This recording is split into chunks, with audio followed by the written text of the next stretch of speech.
Hello everyone. Today I am Rishabh Bhardwaj, Assistant Professor in St. Andrews Institute of Technology and Management, taking the second lecture of Applied Thermodynamics, Semester 4, Department Mechanical Engineering. The cover today we will discuss about that is exhaust gas analysis.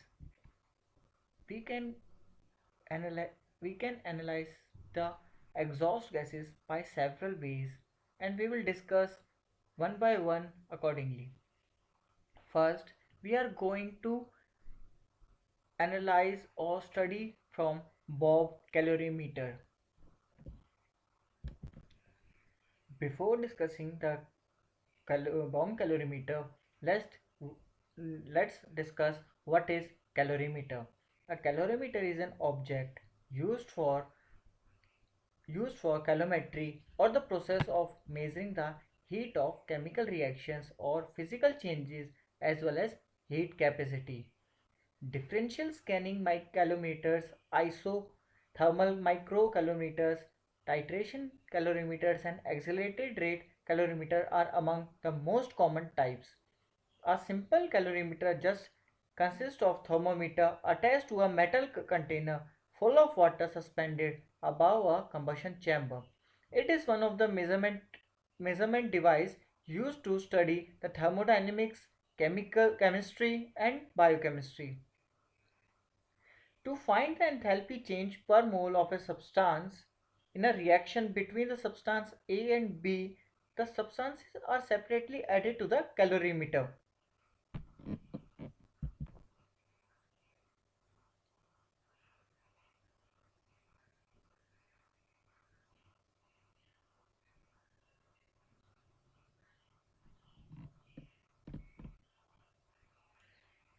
And the initial and the final temperature are noted. Multiplying the temperature by changed by the mass and specific heat capacities of a substance give a value for the energy given off or absorbed during the reaction. Dividing the energy by how molecules of A were present given in the enthalpy change of reaction. Now we will discuss about bomb calorimeter. A bomb calorimeter is a type of constant volume calorimeter used in measuring the heat of combustion of particular reaction.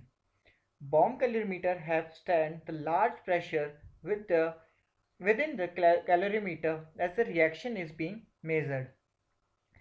Electrical energy is used to ignite the fuel. As the fuel is burning, it will heat up the surrounding air which expands and escapes through the tube that lead the air out of calorimeter. When the air is escaping through the copper tube, it will also heat up and the water outside the tube. The change in temperature of water allows the calculating calorie containing in the fuel.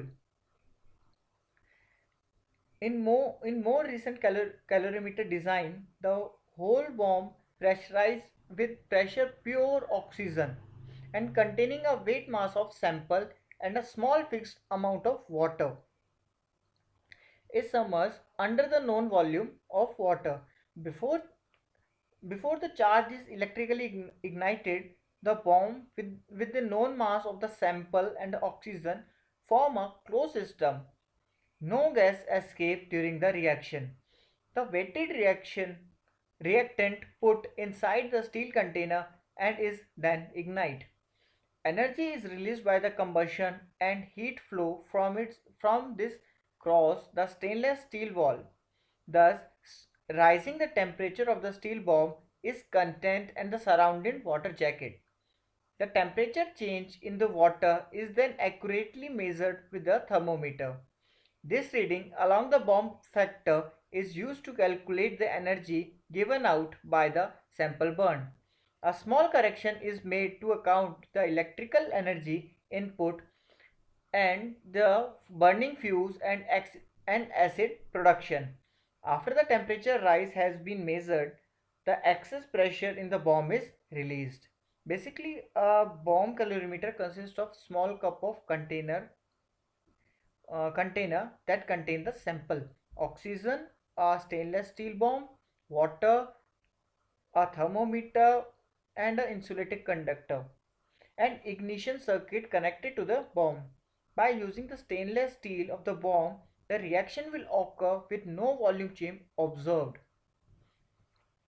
Since there is no heat exchange between the calorimeter and surroundings, that though, so no work done is performed. These reactions give the rise to the formation of knowing factors. For calorific value of solid and fuel gases, know the amount of fuel is burnt at a constant pressure, temperature of surrounding water increase as heat is produced, and the quality of the heat and calorific value are calculated through the bomb calorimeter. Next, we will discuss about Boyce calorimeter. In Boyce calorimeter, the gas or volatile liquid burns at constant rate. Water flow at constant rate absorb the heat produced, and the calorific value is calculated from the volume of water, increase in temperature, and volume of gas. The principle of Boyce gas calorimeter, that's the calorific value of gaseous fluid is determined by burning a known volume of gas sample in combustion chamber. The release heat is quantitatively absorbed by cooling water. Circulated through the copper coil surrounding the combustion chamber, the mass of cooling water and its rise in temperature are noted. The mass of water produced by condensation of steam is also recorded. The calorific value of the gas sample is calculated from this data. Now let's discuss about the construction of Boyce calorimeter. It consists of a suitable gas burner in which known volume of gas can be burnt at uniform rate. Around the burner there is a chimney or combustion chamber having copper tubing coil inside as well as outside. Water at the constant rate enter at the top of the outer coil, moves to the bottom to the chimney, and then goes through the inner coil to the exit of the top. The thermometers T1 and T2 gives the temperature of the incoming and the outgoing water respectively. The whole assembly is closed in an isolated chamber. During the process of down and up movement through coil, the flowing water takes away particularly all the heat of burner, and any steam formed during the combustion is condensed back at water which can be collected. Now, how can we use or work in Boyce calorimeter? The gas is turned on and ignite. The water is turned on and the rate of flow is so adjusted that the rise in temperature of water in passing through the calorimeter is about 20 degrees Celsius. And after 45 minutes, we have to calculate or note down the readings, that will be the volume of gas burnt at a given temperature and a pressure during a certain time interval. Second, the amount of water passed through the coil during the same time of interval. Third, the temperature of incoming water, then the temperature of outgoing water, then the amount of water condensed during the experiment. All these observations will be calculated and we will put on the gross calorific value formula, and we will find the calorific value from the Boyce calorimeter. Next, we have a Juncker calorimeter. Juncker calorimeter having control of rate of burning of gaseous fuel or liquid fuel and water circulated, and it can be maintained. The combustible products are released at nearly at the atmospheric pressure. The calorific value is calculated from amount of water passed, volume of gas burned, the steady rise in temperature, and the mass of condensed water flowing out. Now let's discuss the construction of Junkers gas calorimeter. The Junkers gas calorimeter is a device used to measure the calorific value of the gaseous fuel. The device is essentially a Bunsen burner with a cooling jacket. The jacket is cylindrical in shape with water in it. The burner is inside the cylinder. The calorimeter allows the user to measure the temperature of water flowing in and flowing out.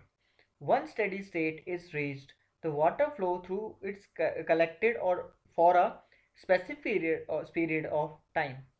Measuring the mass of water and the temperature rises in the water, the operator can calculate the number of joules which went into the water to heat it. There is flow meter on the fuel gas so that operator can calculate the volume of the gas that was burned in the same time period. The amount of energy in joule available per liter of gas can be calculated. A Junker calorimeter is a flow calorimeter which heat transfer happening continuously as opposed to batch calorimeter. The device consists of cylindrical shell and two paths for water are there which have copper coil arranged in it. One path is in the inlet and other is outlet. Water passed through the copper coil is pressure regulator in the path of water flow which is further connected with gas flow meter. Gas flow meter is used to measure the flow of gas. The temperature sensor are used in this device to measure the inlet and outlet water temperature for the fuel gases.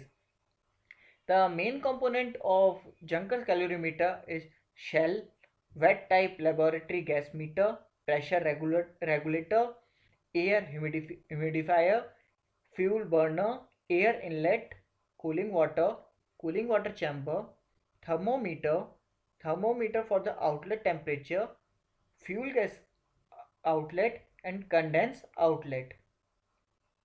Let's discuss how a Junker calorimeter works. The Junker's gas calorimeter works on the principle of burning of a gas whose volume is known. The temperature of water and gas is measured along with flow rate of gas to measure the calorific value. The formula calorific gas value X uh, volume of gas is comprises to volume of water into rise in temperature is then determine the calorific value of the gas. A measured quantity of gas which calorific value is required supplied to gas meter which measure the volume of gas, and after it the gas passed through the measure regulator which measure the pressure of gas using the manometer. When the gas inside the chamber is burned, the product produced in the chamber rise into the chamber and then move downward where it is extracted as gas flues. After this, the gas finally escapes to the atmosphere. There is thermometer at the end of the outlet which measures the temperature of the escaping gas. This temperature should be near room temperature so that the whole heat is absorbed by the water. Cold water enters the calorimeter near the bottom device and leaves from the top. Water that was formed in the condensation is collected in the pot. The quantity of the gas in the process is measured accurately and the temperature is of ingoing and outgoing gas is also measured.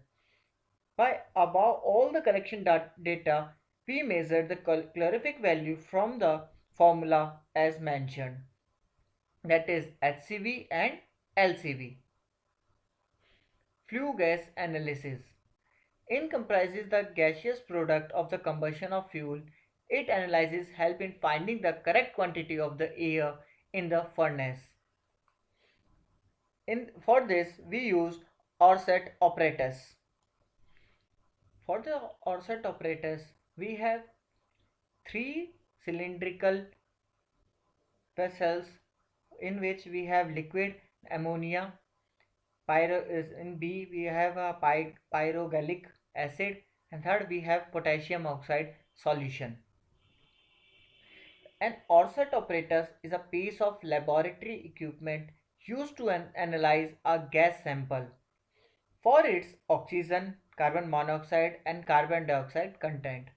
Although largely replaced by instrumental techniques, the Orset remains a reliable method of measurement and it's relatively simple to use. It was patented before 1873 by Mr. H. Orset as the Ellison Orset apparatus. Let's discuss about its construction. The apparatus consists of an intake valve which feed into the calibrated water or jacket gas burette. This burette is then connected to the tube of two or more absorbed pipettes containing chemical solution that absorb the gas it is being used to measure. The intake and each of the absorption pipette are valved with stopcocks to allow the movement of gas through up the apparatus to be precise control. For safety and portability, the apparatus is used encased in a wooden box with a handle. The most common absorbent are used, that is potassium hydroxide for carbon dioxide, pyrogallic acid for oxygen, and copper chloride or ammonical chloride, cuprous chloride for carbon monoxide. Any left gases is absorbed to be nitrogen through other absorbent or vessel can be used to isolate additional gases. Platinum on asbestos, for example, can be used to determine the hydrogen content of a sample, and the Fisher type Orset gas analyzer, for example, uses as platinum electrode to explore the remaining gases with hydrogen. The base of the gas burette is connected to a leveling bottle which typically contains slightly acidulated water with a trace of chemical indicator for coloration. The amount of acid added to the water reduces the solubility of carbon dioxide. The level bottle can be lifted and lowered the lever to enabling the reading to be taken at constant pressure and to transfer the gas to and fro the pipette containing the different absorption media. The movement of gas through the apparatus is entirely controlled using the level bottling and the major stopcocks. Let's discuss about the method of analysis. By means of rubber tubing arrangement, the gas is to be analyzed is drawn into the burette and flushed through several times. Using the stopcocks to isolate the observation pipette, 100 ml is typically withdrawn into the main burette from, for ease of calculation. Then leveling mask is raised until the water level is between the burette. This ensures that the sample of known volume and is in equilibrium with the pressure of the room. The water ensures that the sample is kept at the room temperature. The gas is then passed to the potassium hydroxide burette by opening the stopcock and lifting the leveling mask. This siphon water into the burette which pushes the gases into the absorption vessel. The gas is left to stand for about 2 minutes and withdrawn to the isolated remaining gas to the stopcock arrangement. This process is repeated to ensure the full absorption. After the leveling flask is once more adjusted and the fluid level is equal to the both vessel and the measurement of the new gases is taken. If 100 ml of gas was present initially, the new volume indicates the percent of carbon dioxide absorbed. If the sample after absorption contains 88 ml of gas, then it will be absorbed and recorded at 12% of the carbon dioxide. The same technique is repeated for the oxygen and for using the pyrogallic and the carbon monoxide using the ammonical cuprose chloride, that depending upon the addition of absorption media, the process may be different, and potassium hydroxide, for example, will also absorb sulfur dioxide, and so the step to measure dioxide would be need to come first. This is the working of Orsett operators.